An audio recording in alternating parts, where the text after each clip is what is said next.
اچھا، آپ کے آنے سے پہلے لوگ عشاء کی 17-18 رکعت پڑھتے تھے. جمعے کی جو ہوتے تھے پہلے 4 سنت، اس کے بعد 4 سنت، اس کے بعد 2 سنت، اس کے بعد 2 نفل، یہ بہت چیزیں پڑھتے تھے. لیکن جیسے ہی آپ کا جو فتنہ ہے انورٹڈ کامہ میں، وہ جیسے ہی ہمارے پاس آیا نا، تو سنت موقدہ بھی آپ کے جو اسٹوڈنٹس ہیں کبھی کبھار، ریگولرلی نہیں، وہ چھوڑ دیتے. تو جو ہمارے مسجد کے متولی ہیں وہ کہتے ہیں کہ ان ساری چیزوں کا گناہ انجینئر صاحب پر ہوگا. گناہ پہلے ثابت کریں گے تو پھر ہوگا نا. پہلے یہ ثابت کریں. جی میں بتاتا ہوں نا. گناہ الموطا امام مالک میں موجود ہے کہ سعد ابن ابی وقاص پوری زندگی عشاء کی 5 رکعتیں پڑھتے تھے، 4 فرض اور 1 وتر. یہ سعد ابن ابی وقاص نبی علیہ السلام کے ماموں، عشرہ مبشرہ، شروع کے 10 مسلمانوں میں سے. بخاری مسلم میں مولا علی کہتے ہیں کہ میں نے حضور کو خود سنا، آپ نے کہا میرے ماں باپ قربان، احد کے موقع پر 7 تیر چلا. سعد ابن ابی وقاص اتنا تگڑا صحابی ہے کہ وہ ٹاپ کے 10 مسلمانوں میں آتا ہے. بالکل. یہ اسے کہیں کہ وہ فسق کرتا تھا جو سنت موقدہ نہیں پڑھتا تھا، اور وطر بھی وہ 1 پڑھتا تھا جو ان کے نزدیک ثابت ہی نہیں. بالکل. ٹھیک ہے. یہ تو کہتے ہیں کہ یہ تو گدھوں والا کام ہے. ٹھیک ہے. یہ تو یہ مانتے ہیں. انہوں نے تو حضرت معاویہ کے بارے میں جو نقل کیا ہے امام طحاوی نے، ان کے ابن عباس نے کہا کہ اس گدھے سے پوچھو اس نے 1 وتر کہاں سے نکالا ہے. یہ 1 وتر پڑھنے کو گدھوں کا عمل کہتے ہیں. ٹھیک ہے. تو وہ وتر بھی 3 نہیں پڑھ رہے، سنت موقدہ پاڑی کو نہیں رہے، 5 رکعتیں پڑھتے تھے. اور یہ نقل کون کر رہا ہے؟ امام مالک. تو امام مالک کا کام تھا وہ ساتھ لکھتے کہ اس صحابی کو آپ نے فالو نہیں کرنا، اس نے فسق کیا ہے، اس نے سنتیں بھی چھوڑی ہیں. اور یہ جو ہے نا صحابی، یہ انجینئر صاحب کا اسٹوڈنٹ ہے. اگرچہ انجینئر صاحب بعد میں آئے، لیکن یہ پہلے ہی ان کی ویڈیو سے متاثر ہو کے اس نے نا سنت موقدہ. یہ میں for the sake of joke بول رہا ہوں. بالکل. ہاں. تو ہمارا جو بھی نظریہ ہے اس پہ آپ نقد کریں، شرعی حکم بیان کریں، بندہ ہم پیش کریں گے اور دیکھیں ان کی کیسے بولتی بند ہوتی ہے. ہم سے پہلے یہ کہتے تھے کہ صحابہ کو گالی دینے والا کافر ہے. جب ہم نے بنو امیہ سے گالیاں ثابت کی ہیں، اب یہ کہتے ہیں نہیں صحابہ کو گالی دینے سے کافر کوئی نہیں ہوتا، گناہ کبیر ہے. پہلے تو ہوتا تھا کافر، صرف اس لیے کہ تمہارا ماموں بیچ میں اب آ گیا تو اب تمہیں شرعی حکم کا پتہ چل گیا. اہل حدیث کہتے تھے سماع موتا کا عقیدہ شرک ہے، ہم کہتے تھے سماع موتا کا عقیدہ بدعت کے اوپر مبنی ہے. جب تک کوئی مردے سے مانگے نا شرک نہیں ہوتا. یہ کہتے ہیں نہیں جی مردے سنتے ہیں یہ عقیدہ شرک ہے. میں نے ابن تیمیہ سے ثابت کیا وہ سماع موتا کا قائل ہے. اب سارے اہل حدیث کہتے ہیں نہیں یہ عقیدہ جو ہے نا وہ شرک نہیں ہے، کیونکہ ابن تیمیہ رگڑے میں آ رہا تھا. میں جو چیز نکالتا ہوں ان کے بزرگوں سے اس کے فتوے بدلتے جاتے ہیں. اگر یہ کہتے ہیں یہ شرعی حکم بیان کریں حضرت سعد ابن ابی وقاص کے اوپر اور پھر ہمیں بتائیں کہ ان کی نماز ان سے زیادہ بہتر ہے، تو ٹھیک ہے ہم شرعی حکم مان لیں گے. وہ یہ کہتے ہیں کہ وہ تو صحابہ تھے اور ان کو اللہ کے نبی علیہ السلام نے اپنی زبان مبارک سے جنت کی بشارت دی تھی. ہمارے پاس تو کوئی بشارت نہیں ہے نا، وہ چھوڑ بھی سکتے ہیں. یہ کس حدیث میں لکھا ہے کہ جن کو میں نے جنت کی بشارت دی ہوئی ہے وہ آندہ سے میری سنت کو چھوڑیں؟ ہمیں تو یہ بتایا جاتا ہے کہ صحابہ کرام کو جنت کی بشارت ملی تھی، اس کے باوجود وہ سنت کے اوپر عامل رہتے تھے. ہمارا فخر تو کل تک وہ والے صحابہ تھے، ان کے صحابہ کوئی اور ہو گئے ہیں. ہمارا فخر تو وہ صحابہ تھے کہ جامع ترمذی میں ہے کہ حضرت عثمان رضی اللہ تعالیٰ عنہ جب بھی کسی قبر کے اوپر کھڑے ہوتے اتنا روتے کہ ان کی داڑھی آنسوؤں سے تر ہو جاتی. اور لوگ کہتے کہ حضرت یہ آپ اتنا کیوں روتے ہیں؟ تو انہوں نے کہا میں نے رسول اللہ سے خود سنا ہے کہ قبر آخرت کی منازل میں سے پہلی منزل ہے. جس کی یہ منزل آسان ہوئی اگلی منازل اس کی آسان ہوں گی، جس کی یہ مشکل ہوئی اگلی منازل اس کے لیے مشکل ہو جائیں گی. ہم تو فخریہ کہتے تھے کہ حضرت عثمان جن کو 3 دفعہ جنت کی بشارت ملی ہے وہ قبرستان جا کے رویا کرتے تھے کہ انہوں نے اس بشارت کی بنیاد کے اوپر بغاوت کی زندگی نہیں گزاری بلکہ تابع فرمان ہوئے ہیں. ہمارے صحابہ تو وہ تھے. ان کے صحابہ اب یہ ہو گئے ہیں کہ جنت کی بشارت ملی ہے تو حضور کی سنتوں کو قتل کرنا شروع کر دیا انہوں نے. تو یہ کس صحابہ کے ماننے والے ہیں؟ یہ کس کو صحابی کہہ رہے ہیں؟ بنو امیہ کو تو نہیں کہ صحابی سمجھتے بھئی. صحابہ تو وہ ہیں جن کا ذکر احادیث کی کتابوں میں ہے. تو کسی ایک اصول کے اوپر کھڑے ہو نا، پہلے شرعی فتویٰ بیان کریں. ٹھیک ہے. پھر اس بدو صحابی کے بارے میں بتائیں بخاری مسلم میں جس نے کہا کہ میں فرض کے علاوہ کچھ نہیں پڑھوں گا. پھر ہمیں یہ شرعی حکم بیان کریں کہ یہ لوگوں کو کیوں نہیں بتاتے کہ جب تک تم نفلی صدقات نہیں دو گے تمہاری 2.5% زکوٰۃ بھی قبول نہیں ہوگی، کیونکہ جس میں 5 نمازوں کا ذکر ہے اس میں زکوٰۃ کا بھی ذکر ہے. پھر ہمیں ان سے یہ بھی فتویٰ چاہیے کہ جب تک سوموار اور جمعرات کا روزہ نہیں رکھو گے، شوال کے 6 روزے نہیں رکھو گے، رمضان کے روزے بھی قبول نہیں ہوں گے. وہاں تو یہ نہیں کہتے کہ جب تک نفلی روزے نہیں رکھو گے تمہارے فرض بھی قبول نہیں ہوں گے. نماز میں نفلی نمازوں کے اوپر کیوں کہتے ہیں کہ جب تک یہ نہیں رکھو گے تو فرض قبول نہیں ہوں گے؟ وہاں کے کیوں ہی کرتے ہیں؟ اور سب سے جو تاکیدن سنت ہے نا وہ فجر کی دعائیں، انہیں بھی نفل کا لفظ استعمال کیا عائشہ نے. بخاری مسلم میں ہے کہ نبی علیہ السلام کے نوافل میں سے نبی علیہ السلام سب سے زیادہ جن نوافل کی پابندی کرتے تھے وہ فجر سے پہلے 2 نفل ہیں. یہ بخاری میں؟ جی بخاری میں حدیث موجود ہے. اچھا. تو اما عائشہ بخاری مسلم دونوں میں ہے, حضور کی ان 2 سنت موقدہ کو نفل کہہ رہی ہیں. نفل کا مطلب ہی ہوتا ہے اضافی, نفلن, جس سے یہ سنت موقدہ کہہ رہے ہیں, اما اسے کہہ رہی ہیں نفلن. تو باقی سنتیں تو اس کے مقابلے میں پھر چاہیے کوئی نہیں, اگر فجر کی 2 سنتوں کا یہ حال ہے. بالکل کلیئر ہو گئی بات. جی. اچھا, اگر کوئی شخص مسلسل فجر کی نماز قضا کرے یا کبھی کبھی بار جماعت کے ساتھ پڑھ بھی لے اور وہ اشراق کے وقت پڑھتا ہو, شریعت میں اس کے متعلق کیا حکم ہے؟ اسے دھمکایا جائے گا, مسلمان ہی ہے, ظاہر نماز چھوڑ تو نہیں رہا. دوسری پڑھتا ہے, اسے کہا جائے گا کہ رات کو الارم لگا کے سوئے, ٹائم پہ سوئے اور اپنی اصلاح کرنے کی کوشش کرے. نماز تو وہ پڑھ رہا ہے, اگر وہ نماز ہی چھوڑ دے گا پھر تو ظاہر ہے اسے بتائیں گے کہ بندے کے کفر اور ایمان کے درمیان فرق ہی نماز ہے.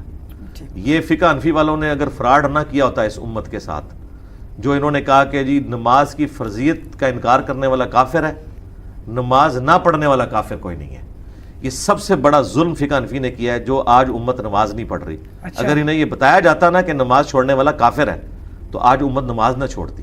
ان سے پوچھو کہ 5 چیزیں تھیں بخاری مسلم میں کہ اسلام کی بنیاد 5 چیزوں کے اوپر ہے.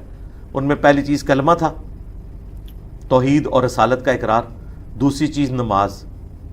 آج تک کسی مسلمان سے سنا ہے کہ ٹھیک ہے کلمہ ایک دفعہ دل میں پڑھ لو, اس کے بعد بے شک کلمے کا انکار بھی کر دو, کلمہ زبان سے بے شک نہ پڑھو, دل میں مانو تو مسلمان ہی رہو گے.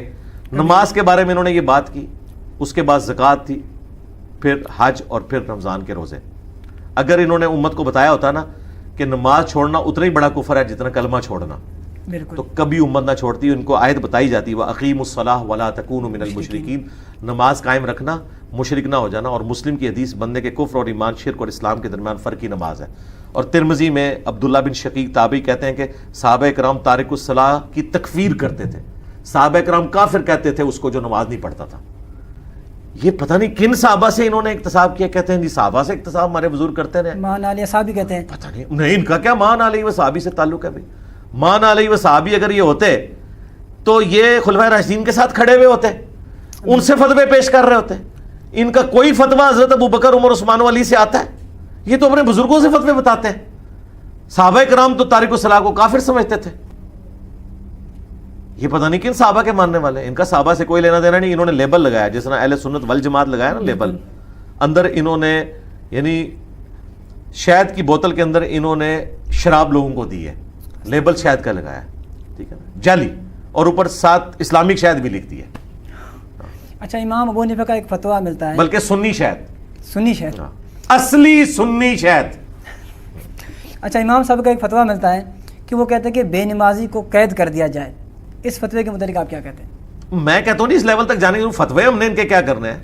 نبی الاسلام تو کہہ رہے ہیں کہ کفر اور شرک کے درمیان فرق نماز ہے. باقی جو حکومتی معاملات ہیں وہ ایک الگ سے. میں تو شرعی فتویٰ بتا رہا ہوں کہ ہم لوگوں کو یہ بتائیں گے کہ جو نماز نہیں پڑھتا پھر اسے مسلمان رہنے کا کوئی حق نہیں ہے.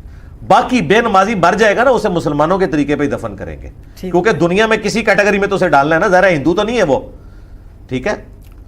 آخرت کا جو معاملہ ہے نا وہ یہی ہے جو نبی الاسلام نے بیان کیا. دنیا میں اسلامی حکم لگے گا, اس کا نکاح ہوگا تو نکاح پڑھایا جائے گا, جنازہ ہوگا تو پڑھایا جائے گا. عملاً کافر ہے وہ, عملاً وہ کافر ہے, اس میں کوئی شک نہیں ہے. ہم کس طرح اسے مسلمان کہہ سکتے ہیں؟ اچھا چلے علی بھائی, خوابوں کی جو شرعی حیثیت ہے, اور اکثر خواب جو آتے ہیں پیروں کو اور جو گدی نشین ہیں انہیں خواب آتے ہیں کہ آج یہ خواب ہے کہ جو فلاں درگاہ ہے یا دربار ہے اس کو کسی اور جگہ ہم نے شفٹ کرنا ہے.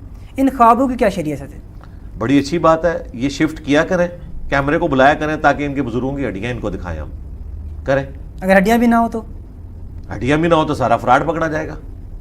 ہم تو چاہتے ہیں کہ یہی کچھ ہو. نہیں, وہ رات وہاں سے کوئی درخت نکلا ہے, نہیں رات کو کیوں کرتے ہیں؟ جب خواب آیا ہے, اتنا نیکی کا کام وہ کرنے جا رہے ہیں تو یہ چھپ چھپا کے اس لیے کرتے ہیں. انہیں پتہ ہے کون نہیں ان کے جسم سلامت. انہوں نے پبلک کو یہ پڑھایا ہوا ہے کہ محمد کے غلاموں کا کفن میلا نہیں ہوتا. یہ صرف نبیوں کا پروٹوکول ہے, یا اس کے بعد اللہ تعالیٰ صحابہ یا اہل بیت کو دے. ادروائز یہ کوئی پروٹوکول نہیں ہے کہ کوئی نیک آدمی ہے تو اس کا جسم سلامت ہی ہوگا. لیکن چونکہ انہوں نے پٹی پڑھائی ہوئی ہے اس لیے ڈرتے ہیں کہ یہ لوگوں کے سامنے ان لاشوں کو نہیں نکالتے. میں تو کہتا ہوں چھوڑ دیں قبر کے اندر. یہ جس کو یہ کہتے ہیں نا یہ محمد کا غلام ہے, جون جولائی کی گرمی میں صرف 1 ہفتے کے لیے نا اس کا جنازہ لیٹ کر دیں اور اسے چوک میں رکھ دیں کہ جس نے زیارت کرنی ہے نا غلام محمد کی کر لے. دوسرے دن وہاں کوئی بندہ کھڑا بھی ہو جائے, اتنی انسان کی بو ہوتی ہے, کوئی کھڑا بھی نہیں ہو سکتا. بالکل ٹھیک ہے نا. پھر یہ عیدی والوں کے پاس پیروں کی لاشیں انہوں نے کیوں رکھوائی ہوئی ہوتی ہیں فریزر خانوں کے اندر؟ بھئی محمد کے غلاموں کا کفن اندر جا کے میلا نہیں ہونا, باہر ان میں کیوں بو پڑی ہوئی ہے؟ وہ نیچرل پروسیس ہے. ہمارا کہیں دعویٰ نہیں ہے کہ کوئی نیک آدمی ہے تو اسے بو نہیں پڑے گی, یہ نیچرل پروسیس ہے. مرنے کے بعد اس جسم کا آخرت کے جسم کے ساتھ کوئی لینا دینا نہیں. یہ جسم اس دنیا کے حد تک تھا, اب انسان آخرت کے موڈ میں جا چکا ہے, اس کی اپنی ڈائنامکس ہے. یہاں پہ اگر کسی کے ساتھ ایسا مسئلہ ہوتا ہے, مرنے کے بعد اس کے جسم سے بدبو آتی ہے, تو یہ نیچرل پروسیس ہے, بالکل یہ ہوگا. کسی کو اگر اللہ نے پروٹوکول دے دیا تو دے دیا, ادروائز یہ کوئی ضروری نہیں. اچھا, کوئی اہل بیت سے کوئی فرد ہو اور وہ 1300 سال بعد کسی کو خواب میں آئے کہ اس کو یہ کہے کہ میری فلاں جگہ قبر ہے, اب اس پر بڑا سا ایک مزار بناؤ اور لوگوں کی جو قبریں ہیں وہ بھی ختم کی جائیں, یعنی کیا یہ اہل بیت کو یہ شان ہوتا ہے کہ میری قبر کے اوپر مزار بنایا جائے؟ شیطانی خواب ہے جی. خود ہی انہوں نے ہمیں بتایا ہوا ہے کہ جی خواب ہم صرف وہ مانتے ہیں جو قرآن و سنت کے مطابق ہو. تو قرآن و سنت میں تو مزار بنانا منع ہے. اچھا, ہاں بالکل صحیح. مسلم حدیث ہے, میں تمہیں منع کرتا ہوں قبروں کو پکا کرنے سے, قبروں پہ عمارت بنانے سے. 2245 نمبر حدیث ہے, اور اس پہ مجاور بن کے یا ڈائریکٹ بیٹھنے سے. نبی الاسلام جو فرما گئے وہ تو حق ہے, صحیح مسلم کے اندر موجود ہے. اب نبی الاسلام کے آل البیت میں سے کسی نے آگے اپنا مزار نہیں بنوانا. اگر بنوانا ہے تو یہ بتائیں کہ مولا علی خلیفہ راشد تھے نا, بقیہ غرقت قبرستان میں کیا مولا علی نے قبہ بنوایا حضرت سیدہ فاطمہ کا؟ نہیں. ہاں تو بس. اس کے بعد حسن ابن علی 6 مہینے تک خلیفہ رہے ہیں, کیا انہوں نے قبہ بنوایا مولا علی کا؟ ہاں بتائیں. مولا علی کا جنازہ کس نے پڑھایا ہے؟ امام حسن نے نا, المستدل الحاکم میں آتا ہے. اس کے بعد کوئی قبہ بنوایا تھا؟ سب فراڈ چل رہا ہے جی. تو جو کام آل البیت نے نہیں کیے ہوئے, خواب میں آ کے انہوں نے وہ کام کروانے, یہ سارے شیطانی خواب ہیں. خواب آتے ہیں, میں خوابوں سے انکاری نہیں ہوں, بالکل شیطانی خواب ہیں, آتے ہیں. وہ 3 قسمیں ہیں, بخاری مسلم میں, اللہ کی طرف سے, شیطان کی طرف سے, اور نفس کی طرف سے. یا ان کے نفسانی خواب ہوتے ہیں جو یہ سوچتے رہتے ہیں, یا شیطانی ہوتے ہیں کیونکہ وہاں سے انہوں نے دھندا بھی چلانا ہوتا ہے. شریعت کا اس معاملے سے کوئی لینا دینا نہیں. اور میرا خیال ہے ویسے ان کو عقیدتاً ہی ڈوب مرنا چاہیے. دوسری طرف ان کی عقیدت یہ ہے کہ یہ محرم میں ننگے پاؤں پھرتے ہیں, کوئلوں کے اوپر چلتے ہیں کہ جی ریگستان پہ ننگے پاؤں اہل البیت چلے تھے. بالکل ٹھیک ہے, ان کی لاشوں کی بے حرمتی ہوئی تھی. تو اہل البیت کے ساتھ جو کچھ ہوا تھا یہ اپنے اوپر طاری کرتے ہیں. تو بے شرمو بقیہ غرقت قبرستان میں اہل البیت کے مزار سارے سعودی حکومت نے گرا دیے ہیں. ٹھیک ہے, اب تمہیں بھی اس کی پیروی کرتے ہوئے ادھر کسی بابے کا مزار نہیں باقی رکھنا چاہیے, احتجاجاً گرا دینے چاہیے ساروں کے. ظاہر ہے یہ خود کہتے ہیں نا کہ جب اہل البیت ریگستان میں ننگے پاؤں تھے ہم کیوں جوتیاں پہنے, کہتے ہیں نا.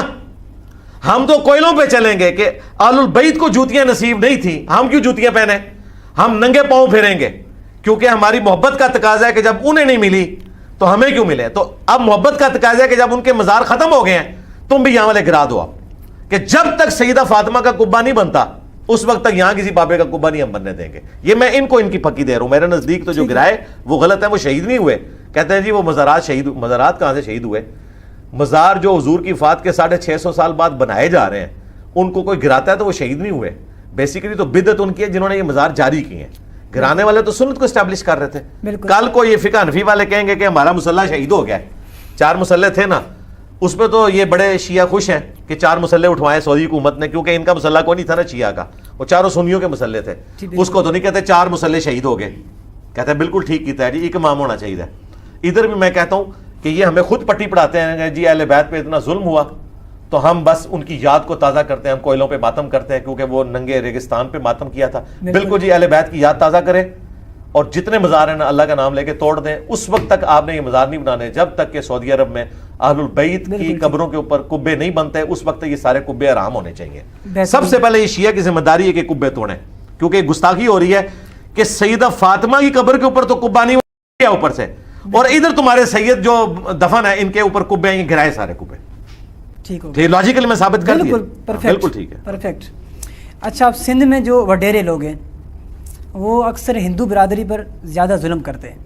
ابھی 5 سال کی لڑکی تھی پریا کماری, اس کو ایک وڈیرے نے اغوا کر لیا. پیچھے وہی تھا جو اس کی ماں کے ساتھ وڈیرے کا کوئی مسئلہ تھا. تو یہ کیوں ہے آخرکار سندھ میں ہندوؤں کے ساتھ کیوں ظلم ہوتا ہے؟ اس پر آواز تو بلند کریں آپ. ظاہر ہے وہ ایک, میں تو وقتاً فوقتاً کرتا رہتا ہوں. دوسرا یہ جو وڈیرے ہیں نا یہ بس نام کے مسلمان ہیں, ان کا اسلام سے کوئی لینا دینا ہی نہیں ہے. ہم تو انہیں پاکستان کے شناختی کارڈ میں مسلمان سمجھتے ہیں. یہ تو فرعون اور قارون کی اولادیں ہیں. یہ ان کا اسلام سے کیا لینا دینا؟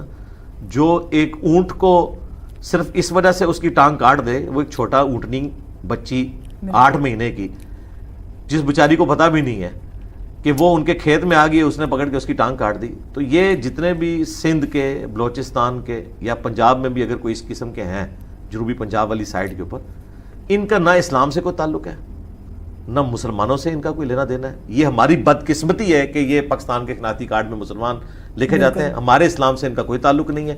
اس قسم کی ایکٹیویٹی پرفارم کرنا، آپ تو 5 سال کی بچی کہہ رہے ہیں، میں کہہ رہا ہوں کوئی بالغ بچی بھی ہو، اسے زبردستی مسلمان کر کے اس کے ساتھ شادی کرنا، نہ تو شادی ہوگی یہ، اور نہ اس طرح کا زبردستی کا اسلام جو ہے وہ قبول کیا جائے گا. لا اکراہ فی الدین قد تبین الرشد من الغی. دین گن پوائنٹ پہ کسی کو قبول نہیں کروایا جا سکتا. اللہ تعالیٰ نے ہدایت کو گمراہی سے الگ کر دیا ہے. جس کی مرضی اسلام قبول کرے، جس کی مرضی نہ قبول کرے.